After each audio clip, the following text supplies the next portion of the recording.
या दो से अधिक पदों का होता जब संयोग, इसी मेल की क्रिया को समास कहते हैं लोग। जय सिया राम बच्चों, सरस्वती क्लासेस की हिंदी की कक्षा में मैं अंजलि तिवारी आप सभी का बहुत बहुत स्वागत एवं अभिनंदन करती हूँ। बच्चों, अभी आपने कुछ पंक्तियां हमारे मुख से सुनी। निसंदेह आपने एक अनुमान लगा लिया होगा कि आज हमारे और आपके पठन पाठन का जो मूल बिंदु है वो समास पर केंद्रित है। यानी आज की इस कक्षा में हम चर्चा करने वाले हैं समास टॉपिक पर, क्योंकि बच्चों समास एक ऐसा टॉपिक है जहां से प्रश्न हर बार परीक्षा में पूछे ही जाते हैं और कक्षा 10 और 12 में तो ये निश्चित है कि समास से प्रश्न पूछा ही जाएगा। इसके अलावा जितने भी कॉम्पिटेटिव एग्जाम है, यानी जिन जिन परीक्षाओं में हिंदी भाषा से प्रश्न पूछे जाते हैं उन सब में समास से तो एक या दो प्रश्न तो पूछा ही जाता है।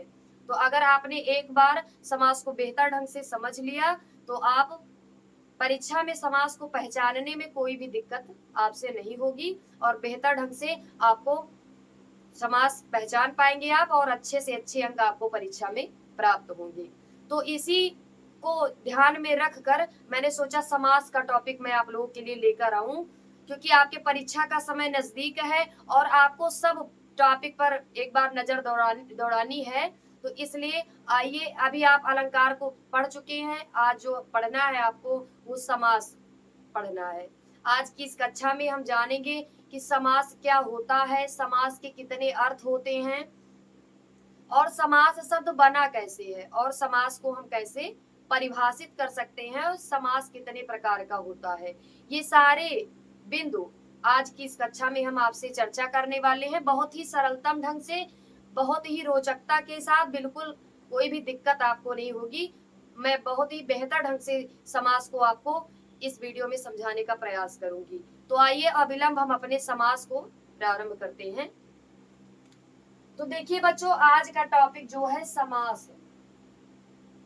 समास को इंग्लिश में यदि हम बात करें तो समास को इंग्लिश में कंपाउंड बोला जाता है। इसे भी आप ध्यान रखें, क्योंकि अगर किसी शब्द की आप इंग्लिश में जानते हैं कि किस शब्द को अंग्रेजी में क्या कहते हैं तो ये और भी अच्छी बात होती है, क्योंकि जब आप समास की परिभाषा आपसे पूछी जाएगी तो समास और ब्रैकेट में यदि आप कंपाउंड भी लिख देंगे तो ये और भी ज्यादा आकर्षक लगेगा। तो समास को इंग्लिश में बोलते हैं कंपाउंड। अब बात आती है कि समास शब्द बना कैसे है। समास शब्द बना कैसे है, यहाँ से भी परीक्षा में प्रश्न पूछे जाते हैं। तो देखिए, समास शब्द जो आपका निर्मित हुआ है वो सम उपसर्ग अस धातु और घय प्रत्यय करने पर आपका समासः शब्द निर्मित हुआ है। यानी आपको पता भी होना चाहिए किस शब्द में कौन सा उपसर्ग है, कौन सी धातु है और कौन सा प्रत्यय है। तो जो समास शब्द में आपसे परीक्षा में पूछा जा सकता है कि समास शब्द में उपसर्ग बताइए, तो अगर आप पढ़े रहेंगे तो आपको पता रहेगा कि सम उपसर्ग है। और यहाँ पे ध्यान रखिए बच्चों, जो सम लिखा गया है इसमें माँ में नीचे हलंत है। बहुत सारे बच्चे कंफ्यूज हो जाते हैं, जैसे आपको ऑप्शन में दिया रहेगा कि सम दिया रहेगा, एक में हलंत लगा रहेगा एक में नहीं। ऑप्शन नंबर ए आपको सम दे दिया गया, ऑप्शन नंबर 2 आपको दे दिया गया सम, ऑप्शन नंबर 3 दे दिया गया सन और ऑप्शन नंबर 4 दे दिया गया आपको समा।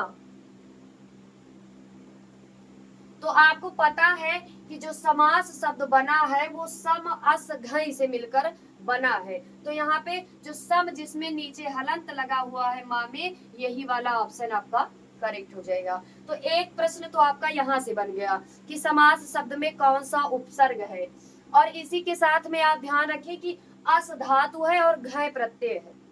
सम अस घय, आप ऐसे याद रखिए बच्चों, ऐसे ना याद रखिए कि समास शब्द में सम उपसर्ग है, अस धातु है, घय प्रत्यय है, ऐसा बिल्कुल भी ना याद रखिए।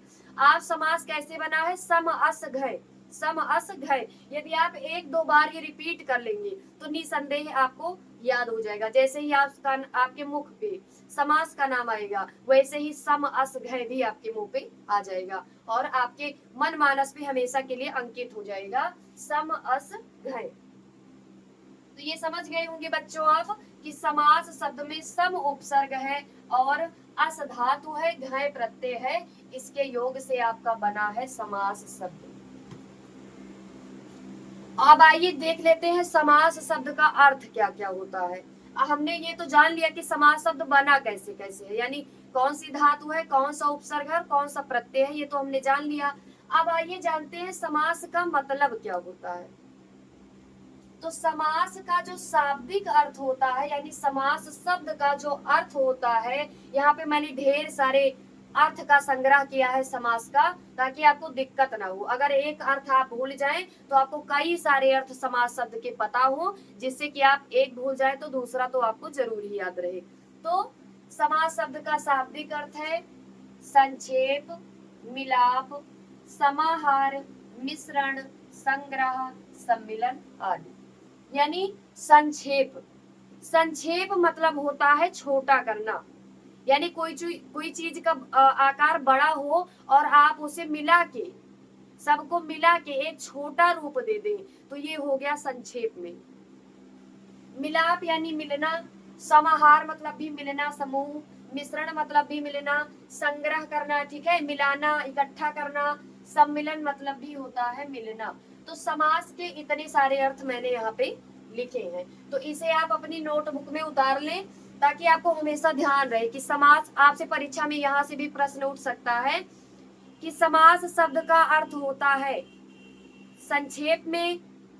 अगर दिया है तो आप संक्षेप वाला ऑप्शन आपको करेक्ट करना है, या फिर मिलाप दिया है, समाहार, मिश्रण, सम्मिलन, तो उसमें से भी अगर आपको कोई ऑप्शन में मिल रहा है तो आप वहां पे उसे करेक्ट कर सकते हैं, लेकिन ज्यादातर जो आपको मिलेगा वो मिलेगा संक्षेप में। यानी समास शब्द का मतलब होता है संक्षेप में। संक्षेप मतलब छोटे में, यानी कोई बड़ी चीज हो उसे आप एक में मिला दें और उसका रूप क्या हो जाए, आकार उसका क्या हो जाए, छोटा हो जाए, यही है समास। आइए इसकी परिभाषा हम एक संस्कृत की लाइन से देखेंगे। पहले अनेक पदानाम एक पदी भवनम समासः। अनेक पदानाम एक पदी भवनम समासः, यानी अनेक पदों का एक पद हो जाना ही क्या है, समास है। अब यहाँ पे प्रश्न उठता है कि पद क्या है। अनेक पदों का मिलकर एक हो जाना समास है, लेकिन अब यहाँ प्रश्न एक हमारे मन में उठता है कि पद क्या है। यानी पद पद मिलेगा तो एक पद हो जाएगा, लेकिन पद है क्या चीज। तो आइए पद जान लेते हैं कि पद क्या होता है। बच्चों, जो ये समास है ये पद विधि है। कौन सी विधि है, पद विधि। पद को हम शब्द भी कहते हैं। क्या कहते हैं, शब्द। पद को हम शब्द भी कहते हैं, यानी शब्द और पद एक ही चीजें हैं, फिर भी इनमें कुछ सूक्ष्म अंतर है जो हमें और आपको जानना है। तो समास जान गए, समास कौन सी विधि है, पद विधि है। और जो आपकी संधि है ये वर्ण विधि है। कौन सी विधि है, वर्ण विधि। यानी संधि में वर्णों का जादू होता है, वर्णों का प्रभाव होता है, वर्णों का मिलना आप देखते हैं वहां पे संधि में, और समास में आप शब्दों का मिलना देखते हैं। यानी समास एक पद विधि है और संधि एक वर्ण विधि है। संधि और समास मैं बता दूं आपको, दोनों ही मिलते जुलते हैं, बट थोड़ा सा अंतर है समास और संधि में। समास जो होता है इसमें शब्द शब्द मिलते हैं, और संधि जो होती है उसमें अक्षर अक्षर मिलते हैं। और समास के अलग करने की प्रक्रिया समास विग्रह कहलाती है, और संधि को अलग करने की प्रक्रिया संधि विच्छेद कहलाती है। तो यहाँ पे आप समझ गए होंगे कि समास पद विधि है। अब आइए जान लेते हैं पद होता क्या है। पद,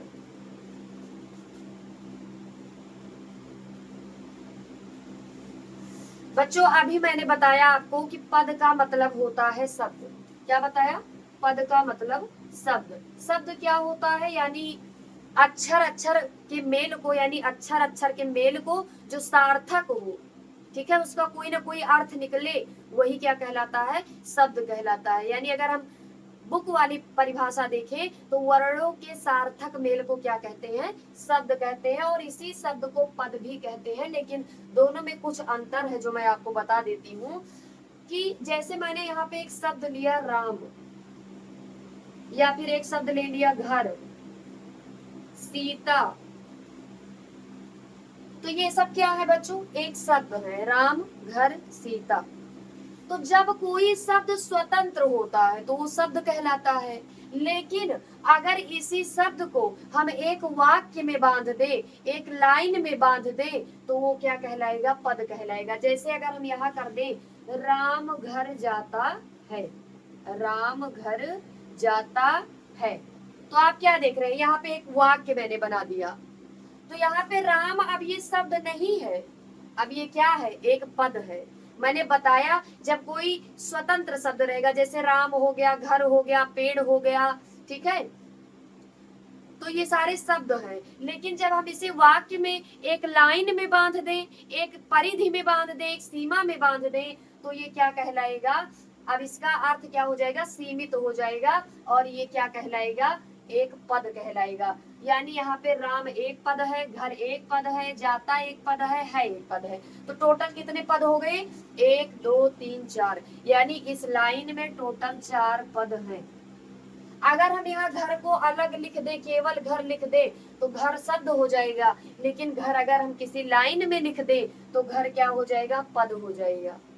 समझ गए होंगे आप। आइए एक और देखते हैं, घर, जैसे उसका घर बहुत अच्छा है, एकदम सरल सा लिखते हैं हम, उसका घर बहुत अच्छा है। अगर हम यहाँ कहें बहुत अच्छा है, तो आप क्या देख रहे हैं, यहाँ पे घर जो है एक लाइन में, एक वाक्य में लिखा हुआ शब्द है। तो यानी यहाँ पे उसका एक शब्द हो जाएगा, घर एक, सॉरी यहाँ पे उसका एक पद है, घर एक पद है, बहुत एक पद है, अच्छा भी पद है, और है भी पद है। यानी इस लाइन में 5 पद हैं। यानी जब कोई शब्द किसी वाक्य में प्रयोग होता है, वाक्य में प्रयुक्त होता है, तो वो पद कहलाता है।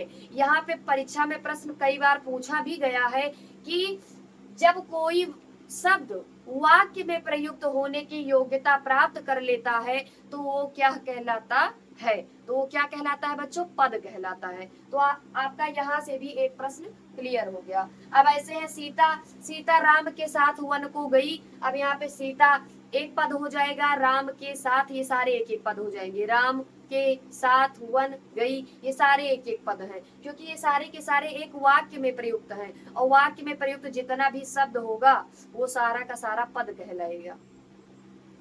अब आइए आगे बढ़ते हैं। पद आप समझ गए होंगे बच्चों। तो देखिए यहाँ पे समास की परिभाषा क्या है कि अनेक पदानाम, अनेक पदों का, अब पद जान गए शब्द, अनेक शब्दों का एक पदी भवनम, मिलकर एक हो जाना ही समासः, समास कहलाता है। यानी कई शब्द मिलकर एक हो जाए, एक संक्षिप्त रूप धारण कर ले। यानी जब कई सारे शब्द रहेंगे तो उनका आकार कैसा होगा, बड़ा होगा, और अगर हम सारे को मिला के एक में कर दें तो ये क्या हो जाएगा, संक्षिप्तीकरण हो जाएगा, यानी समास की क्रिया हो जाएगी। तो आप यहाँ लाइन ये याद रख सकते हैं, अनेक पदानाम एक पदी भवनम समासः, अर्थात अनेक पदों का मिलकर एक हो जाना ही समास कहलाता है। अब पद तो आप जान ही चुके हैं, पद का मतलब भी शब्द होता है, लेकिन जब कोई शब्द वाक्य में प्रयुक्त हुआ रहता है तो वो वहां पे पद कहलाता है, और समास एक पद विधि है। यहाँ तक क्लियर हो गया होगा। आगे बढ़ते देखिए, एक डेफिनेशन और भी यहाँ पे मैंने ली है, समसनम समासः। अगर ये सारी लाइनें आपको याद रहेंगी तो आप कभी भी, परिभाषा तो आपसे गलत होगी ही नहीं, और समास की परिभाषा आपके मन मानस पर हमेशा के लिए अंकित हो जाएगी, अगर आपको ये लाइन, छोटे छोटे शब्द, छोटे छोटे वाक्य अगर आपको याद रहेंगे तो यहाँ पे लाइन है, समसनम समासः, समसनम समासः, यानी जब दो या दो से अधिक पद समीप में आकर अच्छी प्रकार से आपस में मिलकर, या फिर हम कहें आपस में समीप में आके बैठ जाएं, या फिर मिल जाएं, तो वही है समसनम। सम मतलब अच्छी तरह से, असनम मतलब बैठना, यानी मिल जाना, अच्छी प्रकार से मिल जाना, यही क्या है, समास है। यानी दो या दो से अधिक शब्द जब मिलके अच्छी तरह से एक में मिल जाएं और एक रूप बना ले अपना, तो वही क्या कहलाएगा, समास कहलाएगा। लेकिन बच्चों एक बात आप ध्यान रखें कि शब्द तो कई सारे मिलेंगे और एक हो जाएंगे, यही प्रक्रिया है समास, लेकिन उनका अर्थ परिवर्तित नहीं होना चाहिए। मतलब अर्थ वही रहेगा, केवल हम थोड़े में वही चीज कह लेंगे। ठीक है, तो आइए परिभाषा देखते हैं इसकी हिंदी में कैसे रहेगी। जब दो या दो से अधिक शब्द, यानी शब्दों की संख्या दो भी हो सकती है और दो से ज्यादा तीन भी हो सकती है, चार भी हो सकती है, तो यानी जब दो या दो से अधिक शब्द मिलकर एक नवीन शब्द का निर्माण करते हैं तो यह प्रक्रिया क्या कहलाती है, समास कहलाती है।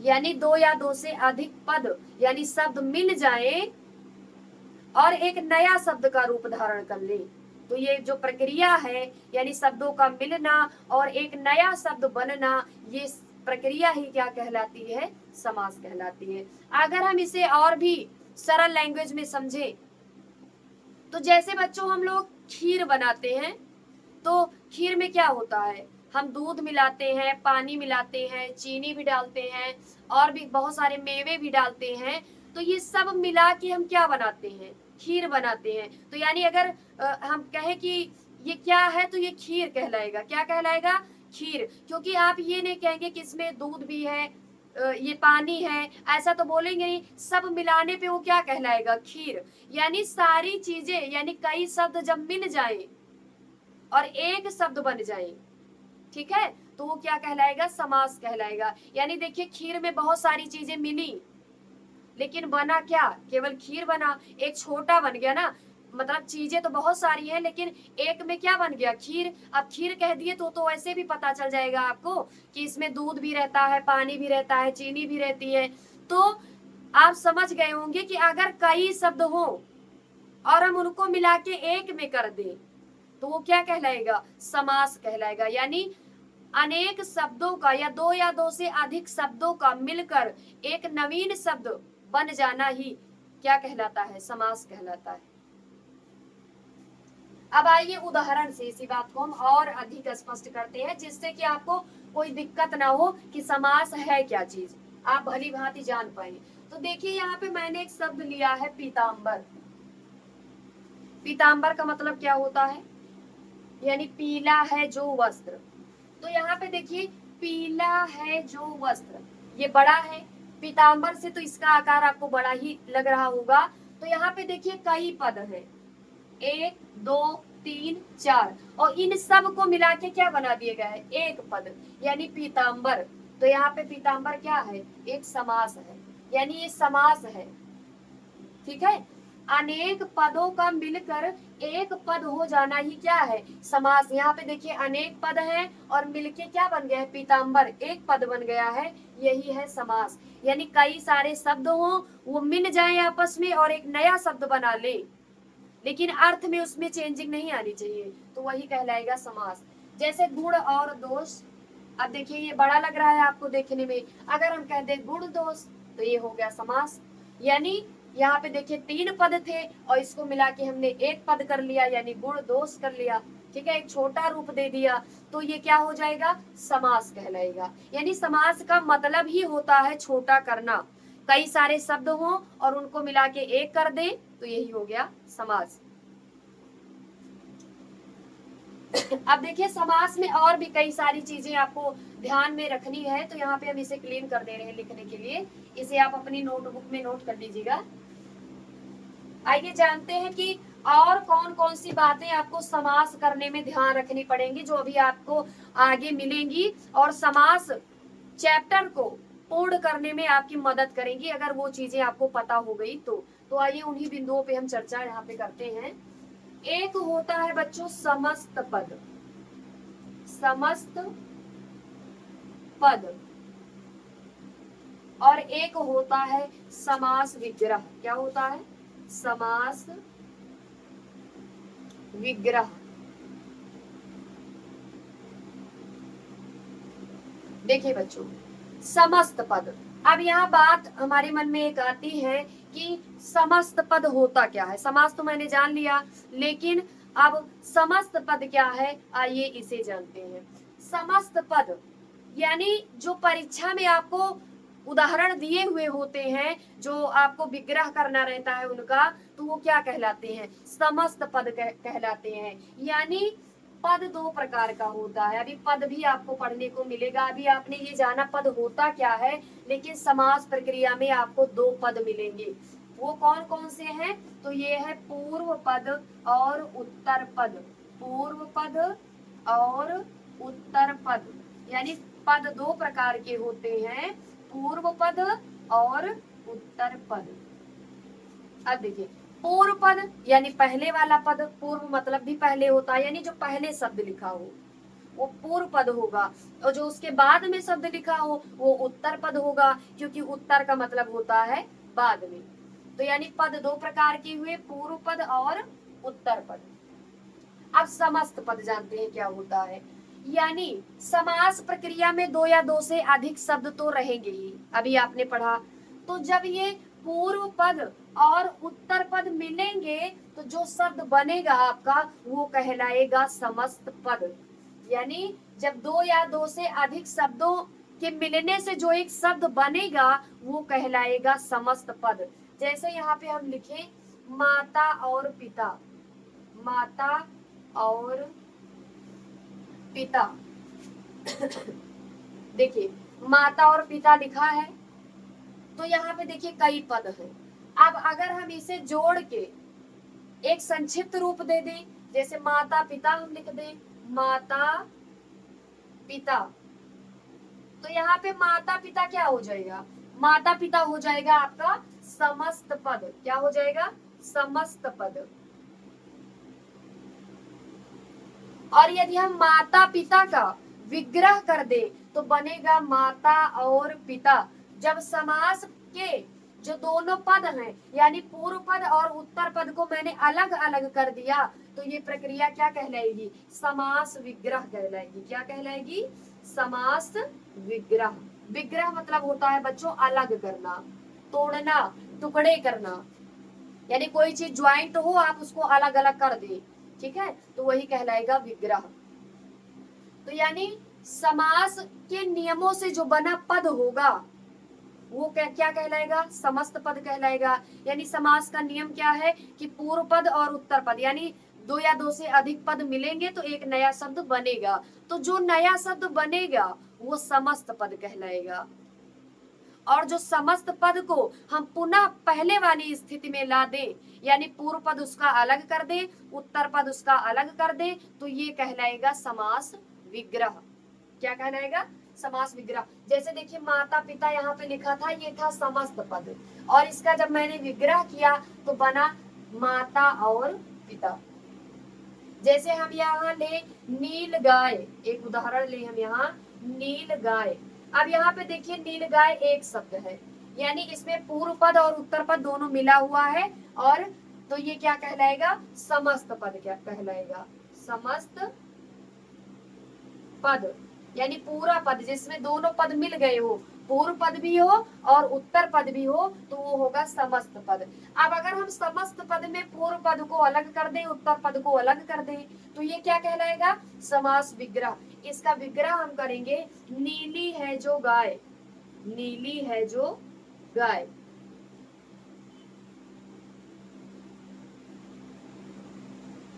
यानी जो विग्रह होता है उसका आकार बड़ा होता है, और जो समस्त पद होता है वो आपको छोटा सा दिखेगा। जैसे देखिए यहाँ नील गाय है, समस्त पद ये छोटा है इसका आकार, और जो नीली है जो गाय ये विग्रह है, इसका आकार देखिए बड़ा है और इसमें कई सारे पद हैं, तो इसे क्या बोलेंगे, समास विग्रह बोलेंगे। यानी समास के नियम से जो एक नया शब्द बना है, जो एक नया शब्द बनेगा वो क्या कहलाएगा, समस्त पद। और समस्त पद को यदि हम सारे पदों को अलग अलग कर दें तो वो कहलाएगा समास विग्रह। यानी जो समास के नियम से जो शब्द मैंने बनाया उसको पहली वाली स्थिति में ला दे, यानी पूर्व पद अलग उत्तर पद अलग, तो ये होगा आपका समास विग्रह। तो यहाँ पे बहुत सारी चीजें आपको क्लियर हो गई समास का समास शब्द कैसे बना है, समास का अर्थ, समास की परिभाषा, और आपने ये जाना समस्त पद क्या होता है। समस्त पद को हम सामासिक पद भी कहते हैं, इसे भी आप ध्यान रखें, सामासिक पद। और जब हम समास करते हैं यानी दो या दो से अधिक शब्द को मिलाते हैं, तो जब हम उनको मिलाते हैं तो उनके बीच में जो कारक चिन्ह होता है उनका लोप हो जाता है। यानी जैसे ने हो गया, आपने कारक चिन्ह पढ़ा होगा, कर्ता प्रथमा ने, द्वितीय कर्म को, ठीक है, करण तृतीया से के द्वारा, संप्रदान चतुर्थी के लिए, आपादान पंचमी से अलग होने के अर्थ में, संबंध षष्ठी का की के, रारी रे, ठीक है, अधिकरण सप्तमी में, पेपर, संबोधन प्रथमा है, अरे वो। तो ये जो सारे चिन्ह निकल रहे हैं ये सारे के सारे लुप्त हुए रहेंगे जब आप समस्त पद बनाएंगे। यानी जब समास की प्रक्रिया को आप फॉलो करेंगे, जब आप समास करेंगे तो इन सारे चिन्हों का लोप होगा। और जब हम समास विग्रह करेंगे तो इन्हीं सारे चिन्हों का हम प्रयोग करेंगे, जो हम समास बनाते समय हमने हटाए थे, उन्हीं सारे चिन्हों का प्रयोग हम समास विग्रह में करते हैं। तो ये क्लियर हो गया होगा बच्चों आपको। अब आइए जानते हैं समास के प्रकार, इसे हम सारा क्लीन कर दे रहे हैं बच्चों। अब समास का प्रकार भी आप यहीं पे जान लीजिए, फिर कल हम पहला समास अव्ययी भाव समास आप सभी को बताएंगे। आज समास के प्रकार भी जान लीजिए कि समास कितने प्रकार का होता है।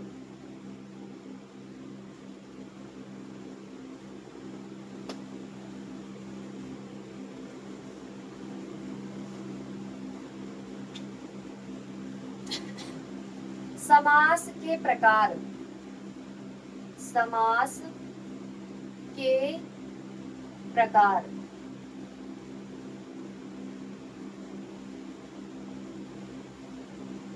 समास के प्रकार।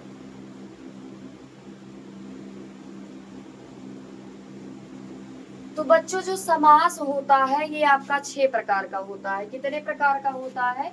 6 प्रकार का होता है। और इसे हम आसान ट्रिक में भी आपको बता रही हूँ कि कैसे आप इन 6 समासों को कैसे याद रख पाएंगे। तो इसके लिए एक ट्रिक है बच्चों,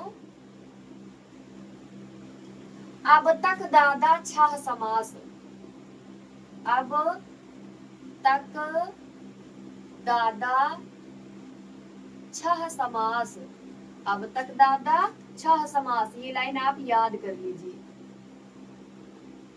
अब तक दादा 6 समास, यानी जो हमारे समास होते हैं वो 6 प्रकार के होते हैं। तो आइए जान लेते हैं कि वो 6 प्रकार कौन कौन से हैं।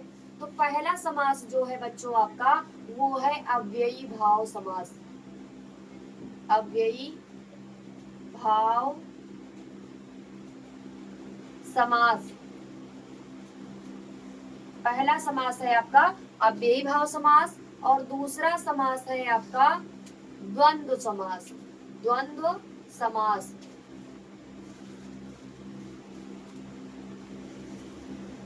यहाँ पे आप ध्यान रखें बच्चों कि द आधा है और वह पूरा है, यानी 2 बार वह है, ये चीज ध्यान रखें। बहुत सारे बच्चे इस तरह से लिख देते हैं द्वंद्व को, लेकिन ये पूरी तरह से गलत है। या तो आप इस तरह से लिखें और या तो आप इस तरह से लिखें, यानी इसमें द आधा है और वह पूरा है। तो दूसरा समास हो गया आपका द्वंद्व समास। फिर अगला इसी क्रम में है तीसरा समास आपका द्विगु समास। द्विगु समास। फिर आपका चौथा है कर्मधारय समास। कर्मधारय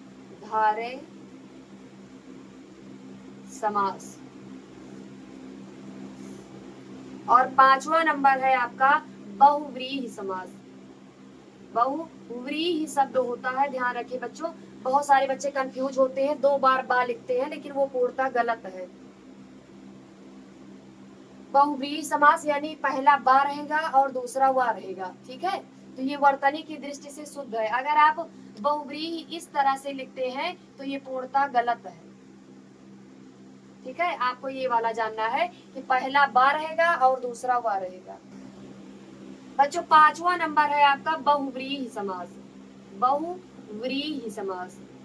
बहुव्रीहि समास यानी बहुव्रीहि में पहला बा है और दूसरा वा है। अगर आप 2 बार बा लिखते हैं तो ये वर्तनी की दृष्टि से पूर्णतः ये अशुद्ध माना जाएगा और आपका नंबर कट जाएगा।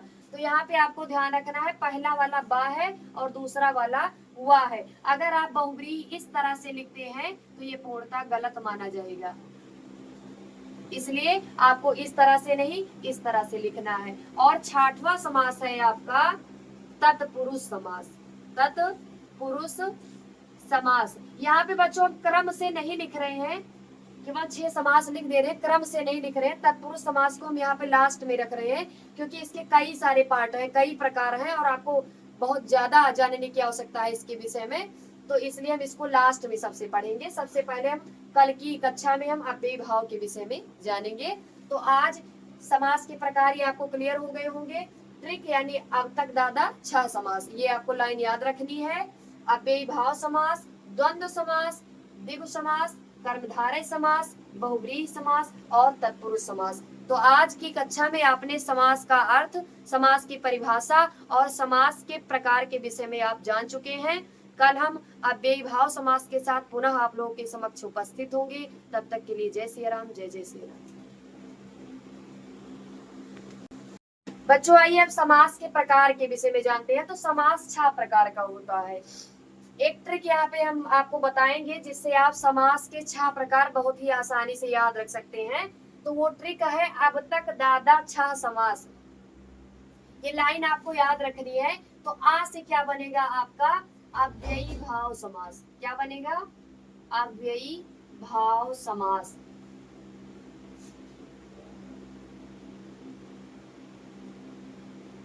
और बा से बनेगा आपका बहुव्रीहि समास। क्या बनेगा? बहुव्रीहि समास।